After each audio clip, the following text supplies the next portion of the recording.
हमारे hope all of you are doing well. चलिए दोस्तों, आज हम लोग इस वीडियो में 10 हिस्ट्रिकल यानी ऐतिहासिक बुक्स के बारे में जानते हैं। Let's start the video friends. Number 1 दोस्तों, आज का लिस्ट में सबसे पहले हम लोग मुद्रा रक्षसा नामक बुक के बारे में जानते हैं। दोस्तों, इस बुक को Sanskrit famous poet and playwright Vishakha Datta ने लिखा है और मुद्रा रक्षसा नामक बुक को दुनिया का सबसे पुराना लैंग्वेज संस्कृत में लिखा गया है।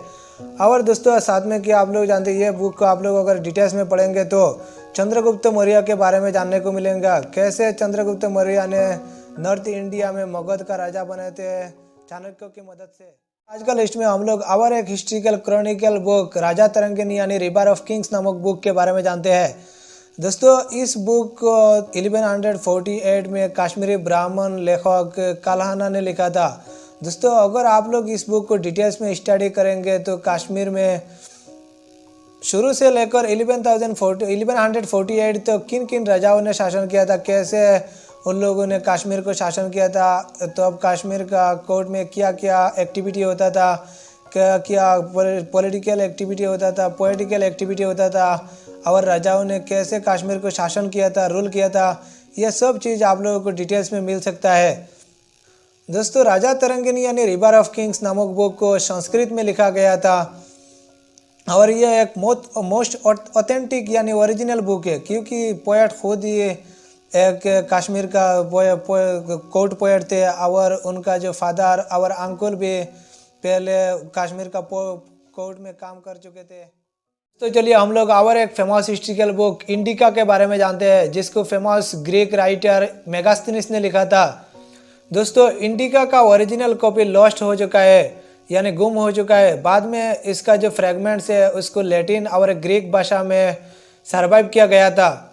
दोस्तों, अगर आप लोग डिटेल्स में इंडिका को स्टडी करेंगे तो 1st सेंचुरी बीसी में जब ग्रीक लोगों ने मौर्यन डायनेस्टी से पहले इंडिया पर शासन यानी रूल किया करते थे, तब इंडिया का सोशल पॉलिटिकल एंड इकोनॉमिक हालत कैसे हुआ करता था। और इसके बाद में हम लोग अगर मौर्यन डायनेस्टी के बारे में भी कुछ बात जान सकते हैं कि तो हम लोग और एक फेमस हिस्ट्रिकल बुक के बारे में जानते हैं, जिसको 11th सेंचुरी में संस्कृत में लिखा गया था, जिसका नाम कथाचरित सागर था और इस बुक को सुमदेव नामक राइटर ने लिखा था।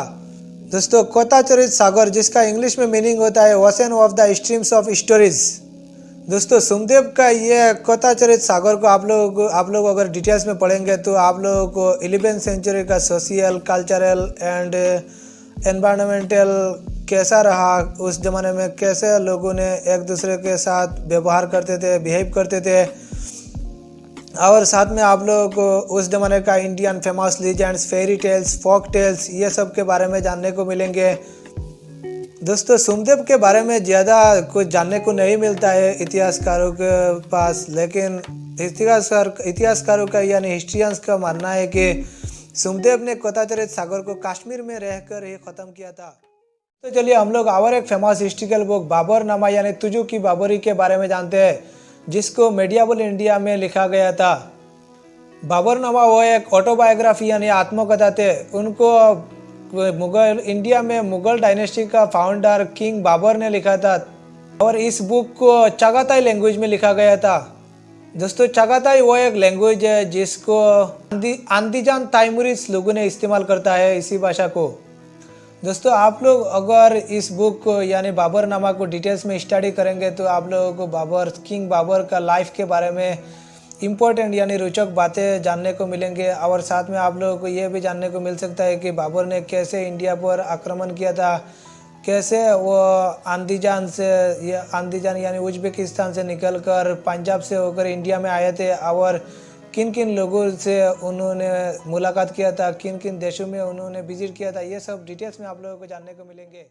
दोस्तों, हम लोग आज इंग्लिश लिटरेचर का एक famous poetic work the Canterbury Tales के बारे में जानते हैं। दोस्तों, द कैंटरबरी टेल्स नामक बुक को द इंग्लिश लिटरेचर का फादर जियोफ्री चौसर ने लिखा था और ये एक 24 स्टोरीज का एक कलेक्शन है। दोस्तों, इसी बुक को चौसर ने 1387 से लेकर 1400 के बीच में ख़त्म किया था।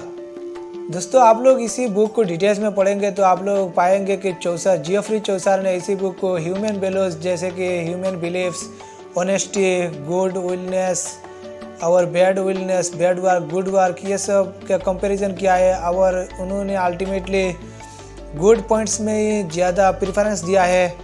अगर दोस्तों आप लोग ये बुक को और ज़्यादा डिटेल्स में पढ़ेंगे तो आप लोग को ये पता चल सकते हैं कि 14th सेंचुरी में यूरोप में कैसे क्लास डिवीज़न हुआ करते थे, कैसे लोगों का ड्रेस कोड थे, कैसे लोगों का रहन सहन थे, ये सब चीज़ें आप लोगों को पता चल सकता है। तो आज का लिस्ट में हम लोग और एक famous historical documentary book CU के बारे में जानते हैं, जिसको फेमस चाइनीज़ ट्रेवलर ह्यूएन सांग ने लिखा था। अगर दोस्तों आप लोग CU को डिटेल्स में स्टडी करेंगे यानी पढ़ेंगे तो आप लोगों को इंडिया का फेमस किंग हर्षवर्धन का टाइम में इंडिया का इकोनॉमिक, सोशल एंड पॉलिटिकल हालात कैसे थे, तब हर्षवर्धन ने कैसे इंडिया पर रूल यानी शासन किया करते थे, ये सब आप लोगों को डिटेल्स में जानने को मिलेंगे। और साथ में आप लोगों को नॉर्थ ईस्ट का आसाम के बारे में भी जानने को मिलेंगे। आसाम का राजा भास्कर बर्मन का बारे में भी आप लोगों को डिटेल्स में जानने को मिलेंगे। लिस्ट में हम लोग सबसे लास्ट में एक फेमस हिस्ट्रिकल बुक पंचतंत्र के बारे में जानते हैं, जिसको विष्णु शर्मा ने लिखा है। दोस्तों पंचतंत्र वो ऐसा एक बुक है जो दुनिया में सर्वाधिक भाषा में ट्रांसलेट किए जाने वाला नॉन रिलीजियस बुक है।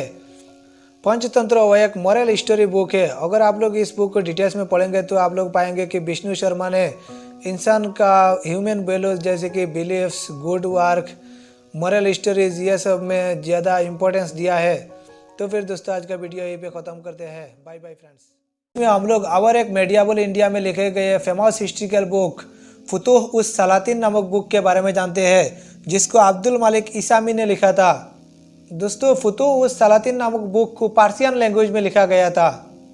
दोस्तों इसी बुक का लेखक अब्दुल मलिक इसामी वो एक कोर्ट पोएट थे। वो अलाउद्दीन बाहमन शाह यानी फाउंडर ऑफ बाहमानी सुल्तानेट का स्थापक का कोर्ट पोएट थे। दोस्तों अगर आप लोग इस बुक को डिटेल्स में पढ़ेंगे तो आप लोगों को 1349 से लेकर 50 यानी एक साल का अंदर का इतिहास यानी हिस्ट्री के बारे में पता चल सकता है। तो अलाउद्दीन बाहमन शाह यानी फाउंडर ऑफ बाहमानी सुल्तानेट ने कैसे बाहमानी सुल्तानेट को चलाया था, शासन किया था, ये सब चीज़ें आप लोगों को डिटेल्स में जान सकता है। दोस्तों फुतूह सलातिन, जिसका इंग्लिश में होता है गिफ्ट्स ऑफ द सुल्तान्स।